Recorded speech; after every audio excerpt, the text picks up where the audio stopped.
ние разглеждаме една серия от поучения във връзка с алкохола. И тази серия от поучения се нарича Библията за алкохола. Какво казва Библията за алкохола? И всъщност виждаме, че в Библията има три начина, по които тя говори за алкохола. Първият начин е чрез разкази. Значи в Стария Завет намираме разкази, в които се говори за различни библейски герои и за това как алкохол им въздействаше на тях.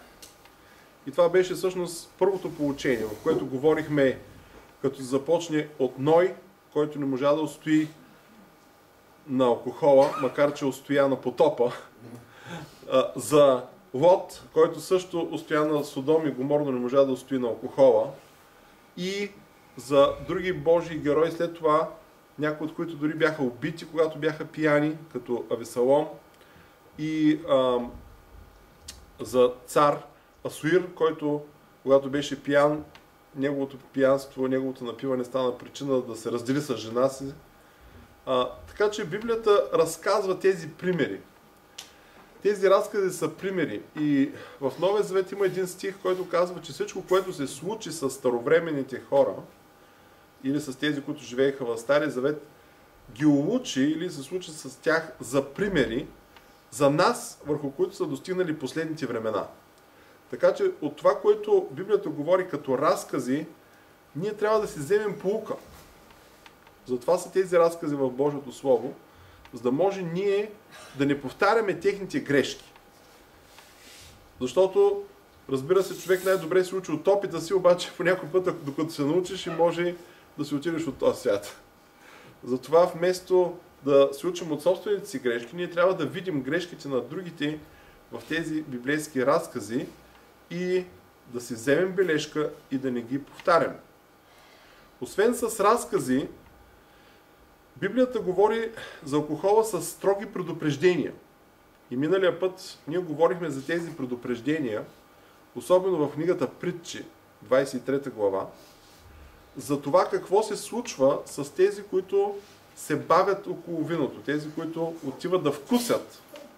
Постепенно алкохолът може да стане за тях робство. Тоест в началото той може да служи на тебе, но след това ти служиш на него. И ние трябва да внимаваме на тези предупреждения. Както казахме, това е като един предупредителен знак, който обаче е толкова важен, че е обърнат обратно.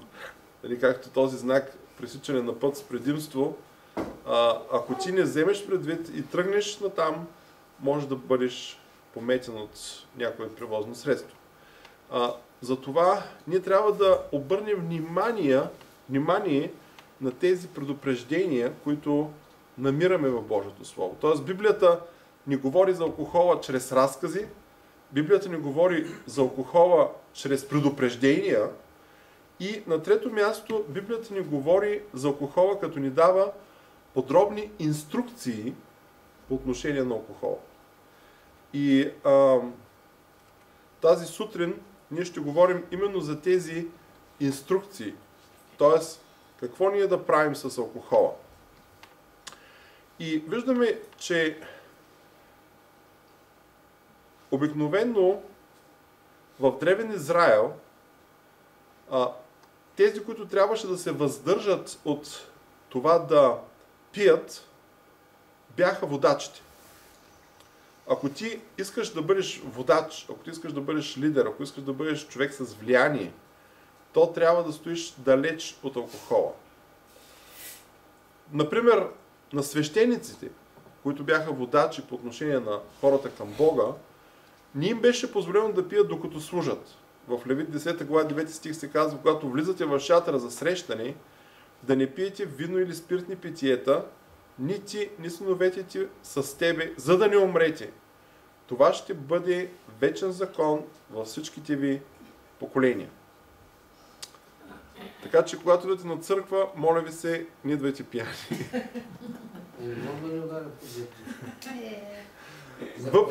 Въпреки че имаше това нареждане в Стария Завет, и това беше писано в закона, те да не пият алкохол, пророк Исаия когато пророкува, включва пиянските партита на свещениците, като допринасящ фактор за падението на израелтяните в Вавилонския плен.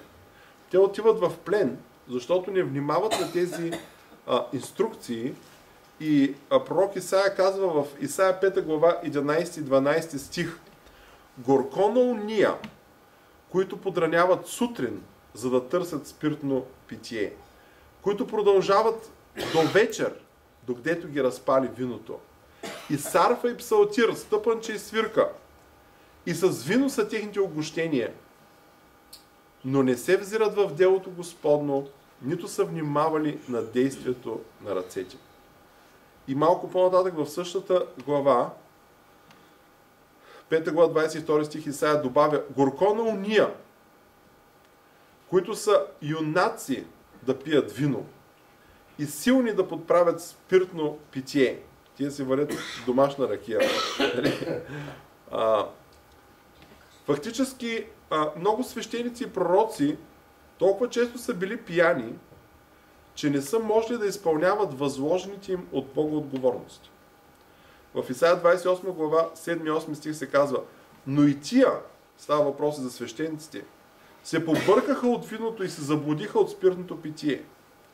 Свещеник и пророк се побъркаха от спиртно питие, обладаха се от вино, заблудиха се от спиртно питие. Побъркаха се във видението. Те още са пророци, обаче побъркаха се във видението, спъват се в съденето. Ако ти си пил под влиянието на алкохола, ти не можеш да управляваш превозно средство. Ако ти си пил под влиянието на алкохола, не можеш да изпълняваш задълженията си. Дори пророците не могат да пророкуват, бъркат виденията. Тези, които са съдии, се спъват в съденето. Защото всичките трапези са пълни с бълвочна чистота, така, защото няма чисто място. Така че, по отношение на свещениците, в Божието Слово има инструкции те да се пазят от алкохола и да бъдат трезвеници. Също въздържанието беше част и от назарейския обет или назарейския обрек. Целта на назарейския обрек беше човек да се посвети на служение или на едно по-дълбоко посвещение на Бога, дори да не е част от племето на левитите. Защото по това време, ако ти искаш да бъдеш свещеник, не може, ако не си левит. Единствено, хората от левитовото племе, от племето на левитите, имаха право да бъдат свещеници. Те бяха свещеници. А пък ти, ако си от това племе, нямаш избор. Ти си левит, защото си роден в това племе. Но ако някой от друго племе, което не беше левитското, искаше да има посвещение на Бога, той можеше да направи обрек да бъде назарей. Назарей означава един, който е посветен на Господа, един, който е отделен за Бога. Значи той приема този обрек и за определено време е отделен за Бога. И вижте какво се казва за този назарейски обрек. Те трябваше да вземат обет за няколко неща. Числа 6 глава 1 до 4 стих. Господ говори още на Моисея, казвайки: говори на израелтяните, казвайки им: когато мъж или жена направи изричен обрек за назарейство, за да посвети себе си на Господ. Значи това от израелтяните, не само от левитите, но от израелтяните, той се посвещава на Господ. Тогава да се отказва от вино и от спиртни питиета, да не пие оцет от вино или оцет от спиртни питиета, нито да пие каквото и да е направено от грозди, нито да яде прясно или сухо грозди. През всичкото време на назарейството си да не яде нищо, което се прави от лози, от зърното до ципата. Този човек, който беше назарей, той трябваше да се въздържа от алкохола, и това беше всъщност изискване и за свещениците. Трябваше, освен това, той да не се допира до мъртво тяло. да пази себе си чист, защото ако някой се допреше до тяло на мъртвец, това носеше ритуална нечистота. И това се отнасяше също и за свещениците. И третия обет, който правиха назареите, беше това да не се постригват косата, който беше изричан само за назареите, който свещениците нямаха такова изискване или такъв обет. Но назареите трябваше също да се остават косите дълги. Такива назареи на Бога бяха, например, Йоан Кръстител. Той беше назарей. И също Самсон беше назарей. Това бяха известни назареи в Божието Слово. Но виждаме, че Самсон наруши своя обрек и той допусна косата му да бъде отрязана. А също и с лозето той до някъде наруши неговия обрек. Но това е отделна тема. Въпросът е, че тези, които искаха да се посветят повече на Господа, от тях се изискваше те да бъдат напълно отделени от алкохола. И когато времето на назарейството изтичаше, например след една година или след няколко месеца, назарея може да отиде да се постриже, да принесе принос на Бога и след това той може отново да пие вино. Но не и по време на назарейството. Така че имаме инструкции към свещениците да не пият вино, когато служат. Имаме инструкции към назареите да не пият, когато са отделени за Бога. И ние може да вземем тези примери за себе си, защото ние също сме свещеници на Бога. Ние също сме назареи на Бога, защото сме се посветили на Господа, живеем живот на посвещение. И в Римляни 12 глава се казва в първи стих: принесете себе си, принесете телата си в жертва, жива, свята и благоугодна като ваше духовно служение. Не мисля, че това включва ние да пием, нали? Владетелите, т.е. тези, които управляваха, също бяха предупредени да не пият, да не би под въздействието на алкохола те да изопачат правосъдието и да забравят Божиите пътища. В Притчи се казва 31 глава 4 и 5 стих: не е за царете лемуиле, не е за царете да пият вино, нито за князете да кажат къде е спиртното питие. Да не би, като се напият, да забравят закона и да онеправдаят огнетяваните. Ролята на водачите, ролята на тези, които управляват, е те да помагат на огнетяваните, да помагат на онеправданите. И те, за да имат правилна преценка, трябва да се пазят от алкохол. Така че тези, които са водачи като цяло, свещениците, царете, назареите, те трябваше да се отделят от алкохола и да бъдат трезвеници, за да могат да бъдат отделени за Господа и Бог да ги използва за изпълнението на Неговите цели.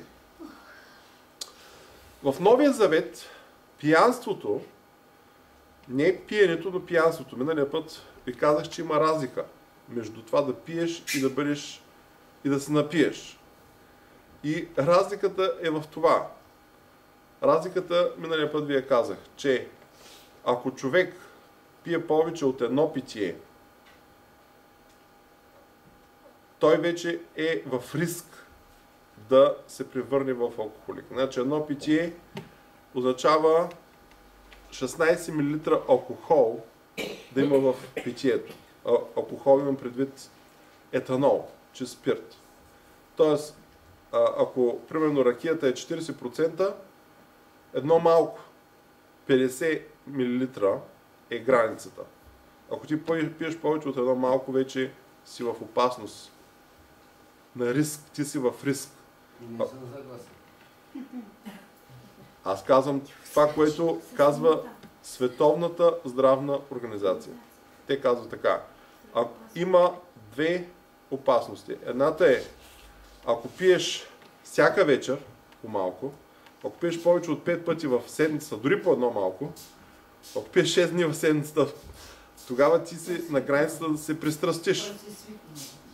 На границата да се пристрастиш. Или пък, ако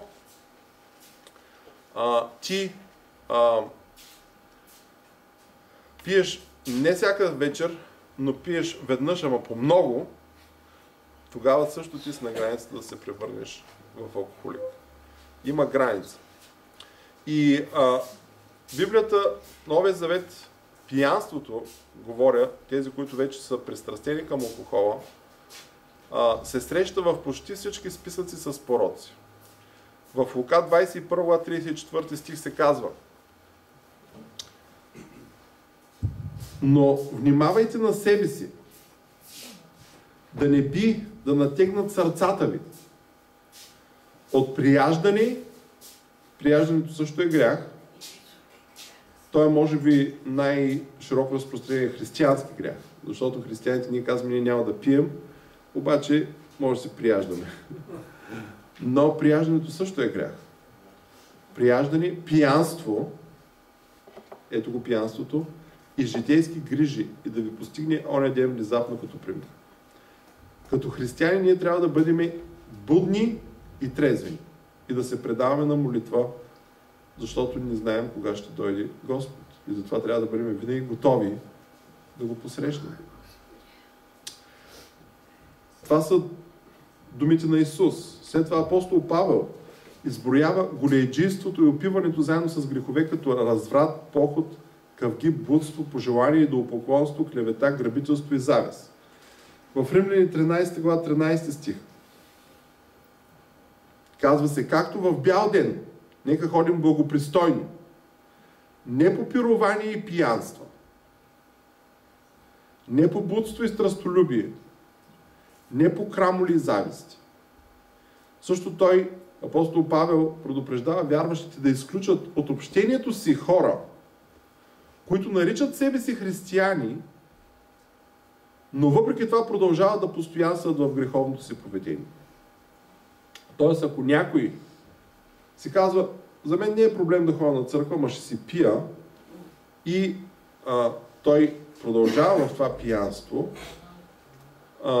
църквата трябва да го дисциплинира и да го изключи от църквата, за да може той да разбере, че не може да бъде в църквата и в робството на алкохола.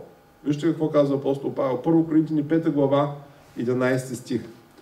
Казва се: но сега ви писах да нямате общение с такъв, който се нарича брат. Значи на име той казва: аз съм брат.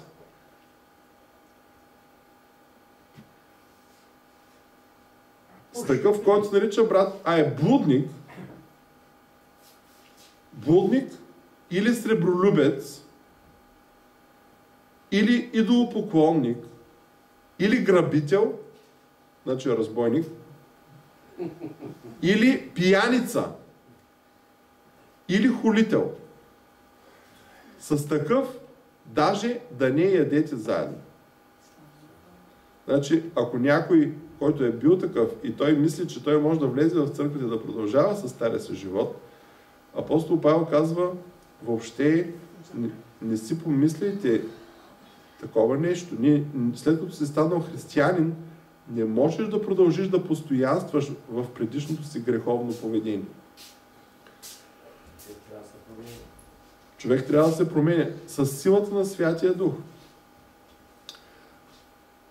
Макар и думата пияница да липсва в някои от протестантските преводи, тя присъства в оригинала. Значи в този стих, ако вие се прочетете в вашата Библия, може и да не видите думата пияница, но тя е спомената в оригинала. В 1 Коринтияни 5 глава 11 стих. Твоите има ли?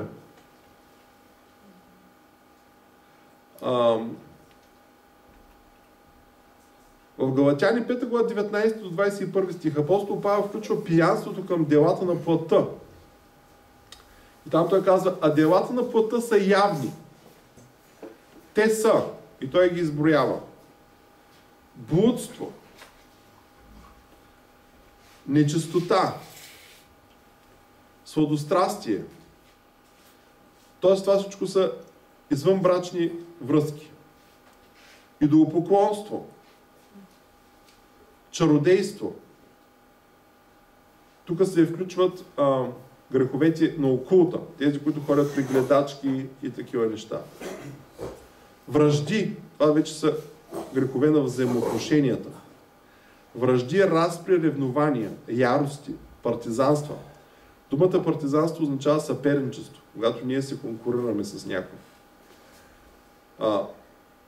Раздори, разцепления. Сатана се опитва да ни раздели и да ни попречи заедно да се покланяме на Бога в един дух. Зависти. И вижте след това обаче какво се казва. Пиянства. Пирувания и тям подобно. За които ви предупреждавам, казва апостол Павел, както ви предупредих. Тоест, веднъж той вече ги е предупредил на тази тема и той сега им напомня, че които вършат такива работи, няма да наследят Божието царство. Тоест, такива хора да не си мислят, че те ще могат да наследят Божието царство. Апостол Павел също така предупреждава, че консумирането на алкохолни напитки може да допринесе за падението на по-младите и по-слаби вярващи. Тоест, може между нас да има такива братя или сестри, които са силни във вярата и да пият по едно питие не им пречи в живота. Но, ако има някой, който е бил под влиянието на алкохола, е бил роб на алкохола и той се бори с това, идва в църквата, защото в църквата намира една среда от трезвеници, обаче изведнъж открива, че този брат го кани на гости и му сервира алкохол. Защото иска да го почерпи, нали? Тогава той може да се съблазни. И вижте какво казва Римляни 14 глава, 19 до 21 стих. И тъй, нека да търсим това, което служи за мир и за взаимно назидание. Да търсим това, което може да служи за изграждането ни един на друг. И казва се, заради ядене не дей съсипва Божията работа. Всичко наистина е чисто, но е зло за човека, който с яденето си причинява съблазън. Добре е да не ядеш месо, нито да пиеш вино, нито да сториш нещо, чрез което се спъва брат ти, или се съблазнява, или изнемощява. Апостол Петър също включва пиянството, заедно с греховете, които са описани от апостол Павел, като в същото време посочва, че пиянството е част от начин на живот на невярващия, което пропилява здравето и характера на човека. Значи, като цяло пиянството не е начин на живот на вярващия. Пиянството е начин на живот на невярващия. Не, много познавам това църквата, които си пият по 100 грама вечер и 200. Много хора. И пак се молят на Господ и пак казват Боже прости ми. Значи, аз ви казах, има разлика между това да пиеш и да бъдеш пияница. Познавам човек, който знае Божието Слово и сън да го събудиш, дори пиян и го цитира Божието Слово по-добре от мен. Това е съпруга ми. Да. Значи нещо там в Словото, не знам. Значи да го събудя пиян, той цитира точно по-добре от мен. Виждам, отварям, имам подарък. Една Библия. Да. Въпреки, че е пиян, той знае много по-добре от Божието Слово и го цитира с точност. Да, обаче, тук точно... Той не е невярващ, значи. Не. Няма се, че се обаждам, но нещо... Не, значи виж сега, тук работата е такава. Работа е следната. Какво казва Яков? Яков казва, че и бесовете вярват и треперят. Да. Нали? Но казва, вяра без дела е мъртва. Той е Сатана и той знае Библията, но той няма да бъде спасен. Нали? Това, че ти знаеш Божието Слово и дори да го цитираш, не те ползва, ако ти не го сложиш на практика в живота си. Така че, ако ти се напиваш редовно и живееш един живот под влиянието на алкохола, то ти не си християнин, макар и да знаеш Библията на Исус. Да, но църквата се отървава от тези, които ни пият. Казвате, че ги гонят. А тези, които живеят с тях, какво да правите? Те ли да избягат? Да не седят с тях на масата? На масата, както казахте? Не изопачавам нещата, питам. Да. Църквата има право да ги изгони. Тези, които съжителстват с дадения човек, какво трябва да направят? Значи, църквата... Аз седя с него на една маса да ям. Нали? Не мога да му сложа да яде. Да. Значи пак го храня. Да. Значи, това, не което... Не наливам, той сам се взима. Моля ли се? Това, което трябва да правят... Ние говорим и тези неща. Значи всичко, което казваме по отношение на алкохола. Ние не сме против хората, които са паднали под робството на алкохола. Ние ги обичаме. Христос ги обича. И ако някой бъде наказан, той е с цел, той да осъзнае да се върне. Нали? А пък тези, които не са пияници, но са в семейство на пияници, ние можем само да ги подкрепяме. Те не са виновни за това. Нали? Но те са потърпевши. Значи, въпреки че ти не си виновна, ти си потърпевша и ние споменахме миналия път, че всъщност когато един човек изпадне под робството на алкохола, не само той страда, но има и други около него, като съпругата му, децата му, които не са зависими, но те са непряко зависими. Непряко зависими. Ако той е пряко зависим, те са непряко зависими, защото той под влияние на алкохола ги просто потиска по различни начини. Но в никакъв случай, ако жената на някой пияница ходи на църква, тя не трябва да спре да ходи на църква за това, че мъжа й или обратно, че жена му е зависима. Напротив, ние трябва да се молим. Миналия път беше словото за това, че не трябва да се отказваме, но да изискваме от Бога. Задаваха въпроса на Исус специално за брака, нали? Да. Казваха, ако може ли човек по всяка причина да напусне жена си? И Христос им каза тези думи, че това, което Бог е съчетал, никой човек не го разлъчва. Да. Не може по всяка причина ти да се напущаш мъже или жената. Да, но ако той под влиянието на алкохола прелюбодейства и аз евентуално, то е простено, защото аз бях пиян. Значи, това, извинявам се, ама нещо някак си, нали, прелюбодейството е грях, нали така? Да. Пиянството, защото е бил под булото на алкохола, уточнявам точните думи, го е принудило да прелюбодейства, то не се считало за това. Не. Много се извинявам.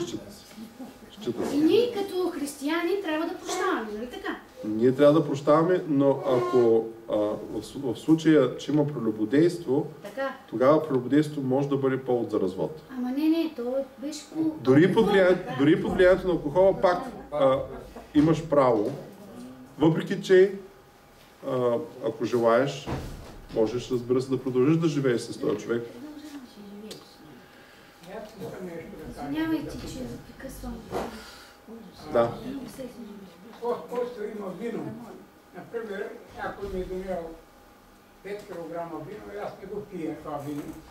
И дойде някой и му предложа виното. Това смята ли се за наказание, защото все едно, че аз съм го изпил под му го дал. Или не е така? Че съм изкушил да му Не го черпиш, не е така. Това е отделен въпрос вече. Това е съвсем друго. Това е отделен въпрос. Да. Това въпрос беше, че те, които продават алкохола, че имота са спасят. Вижте,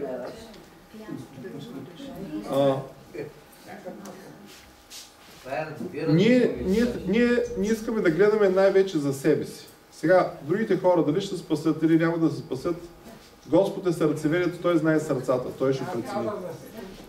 Да мене се, че ако имам, нали, подарил ми някой вино, дойде на гости, заповядай там, аз казвам благодаря на плия, обаче той да остави. Да.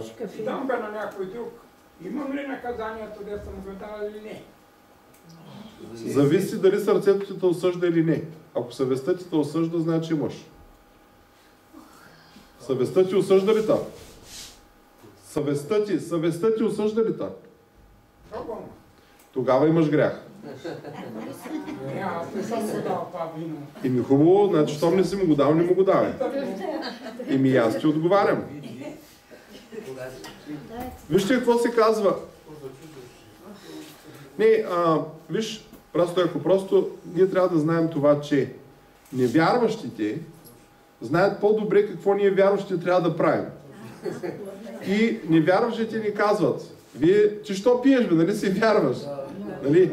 Значи той си пие, обаче ако ти вземеш да пиеш, ти казва, чакай, ти къв вярваш ти като пиеш? Значи, той знае по-добре какво ти трябва да не правиш. Нали? И когато ти му подариш на него бутилка с вино, той не знае дали ти пиеш или не пиеш и казваш, той вино сигурно си пива. И тогава ти ставаш повод за съблазън пред него, нали? Нали така? Така че по-добре му подариш шоколадови бомбони. Вместо да му подаряваш бутилката с вино. А пък бутилката с вино ние приемаме за Господна вечеря. Да, тук ние ще изпим.